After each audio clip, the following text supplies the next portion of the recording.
Assalamualaikum warahmatullahi wabarakatuh. Perkenalkan, nama saya Abdul Aziz, NIM 2412222070. Di sini saya akan mempresentasikan jawaban UTS e-Bisnis.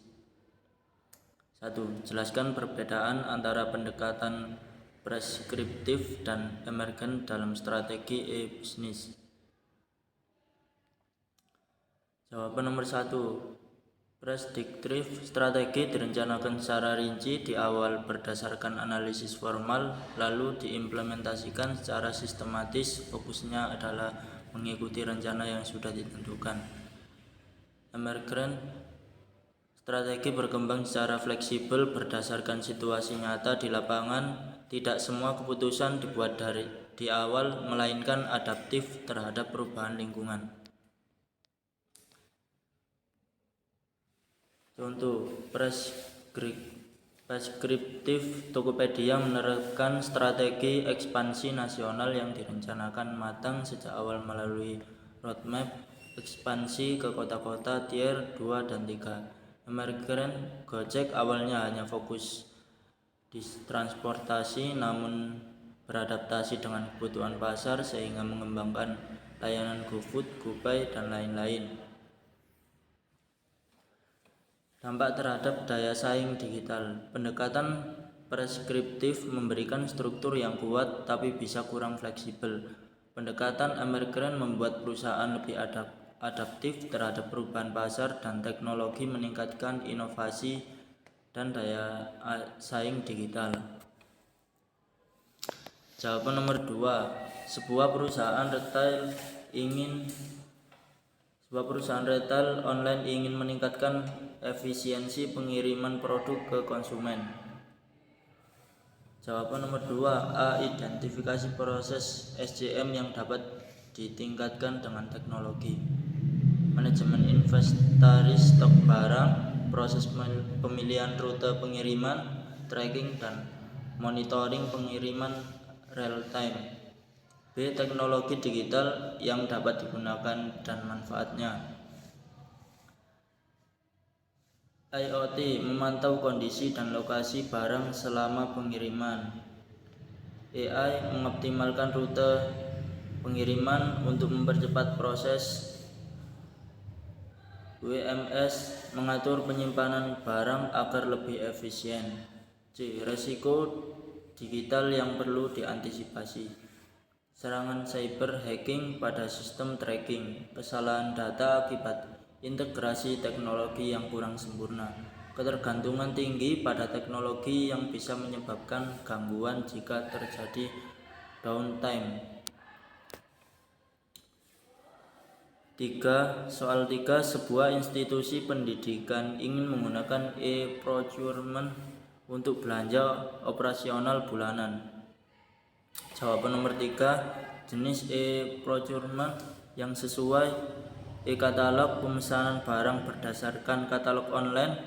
E-tendering, proses lelang elektronik untuk pengadaan barang atau jasa. B. Langkah awal implementasi, analisa kebutuhan pengadaan. Pilih platform e-procurement yang kompatibel, latih staf dalam penggunaan sistem. Integrasi sistem e-procurement dengan sistem keuangan institusi. C.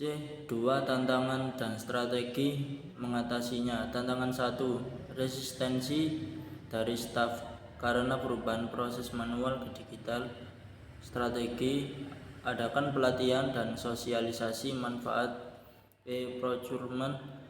Tantangan 2. Risiko keamanan data transaksi. Strategi: gunakan sistem dengan sertifikasi keamanan data dan enkripsi transaksi. Nomor 4. Analisis lingkungan eksternal terhadap startup digital kopi kenangan. Jawaban nomor 4. 1. Politik. Stabilitas politik Indonesia relatif baik dan mendukung pertumbuhan UMKM termasuk di sektor F&B. adanya dukungan pemerintah terhadap transformasi digital melalui program seperti Gerakan Nasional 1000 Startup, regulasi produk industri rumah tangga, dan izin edar makanan perlu dipatuhi termasuk untuk ekspansi antar kota. 2. Ekonomi. Pertumbuhan kelas menengah di Indonesia mendorong permintaan terhadap produk lifestyle seperti kopi premium. Inflasi bahan baku, kopi, susu, gula, dan upah minimum dapat mempengaruhi biaya produksi. Daya beli masyarakat dapat fluktuatif tergantung kondisi ekonomi makro, misalnya pasca pandemi atau resesi global. 3. Sosial. Perubahan gaya hidup anak muda, milenial, dan Gen Z ke arah konsumsi kopi sebagai bagian besar aktivitas sosial mendukung permintaan. Tren nongkrong dan kerja dari kafe mendorong peningkatan trafik pelanggan. Namun kekhawatiran kesehatan terhadap gula dan minuman manis bisa menjadi tantangan bagi produk tertentu. 4. Teknologi. Pemanfaatan aplikasi mobile, pemesanan online, dan loyalty program digital memperkuat posisi kopi kenangan. Data pelanggan dimanfaatkan untuk personalized marketing. Tantangan teknologi termasuk keandalan aplikasi, integrasi sistem POS, dan keamanan data pelanggan. Hukum. Perlu mematuhi UU Perlindungan Konsumen serta UU Perlindungan Data Pribadi jika memproses data pelanggan. Lisensi dan sertifikasi makanan dan minuman serta perizinan lokasi usaha harus sesuai ketentuan. Potensi sengketa merek atau hak cipta branding perlu diwaspadai dalam ekspansi. 6. Lingkungan. Tuntutan konsumen terhadap kemasan ramah lingkungan dan praktik bisnis berkelanjutan semakin tinggi. Penggunaan plastik sekali pakai dalam kemasan menjadi sorotan dan perlu solusi, misalnya reusable cup atau program daur ulang. Perubahan iklim bisa mempengaruhi pasokan kopi dari petani lokal. Soal nomor 5, jelaskan dengan contoh bagaimana bullwhip effect bisa terjadi dalam rantai pasok digital. Sebutkan 2 solusi digital untuk mengurangi dampak bullwhip effect. Jawaban. Bullwhip effect dalam rantai pasok digital terjadi ketika permintaan konsumen akhir sedikit berubah tetapi menyebabkan fluktuasi besar dalam tingkat pemesanan ke supplier. Misalnya marketplace seperti Tokopedia mengalami lonjakan pembelian laptop saat pandemi, sehingga supplier pemesanan stok berlebih. Ketika permintaan normal kembali, stok menumpuk dan menyebabkan kerugian. 2 solusi digital untuk mengurangi bullwhip effect. 1. Penggunaan sistem ERP.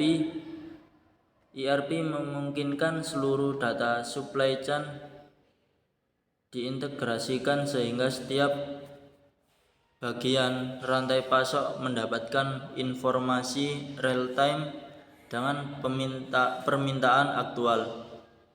Implementasi teknologi Big Data Analytics. Big Data menganalisis pola pembelian secara akurat sehingga prediksi permintaan menjadi lebih tepat dan mengurangi overstock atau stock out. Sekian presentasi dari saya. Jika ada salah kata, saya ucapkan mohon maaf sebesar-besarnya. Wassalamualaikum warahmatullahi wabarakatuh.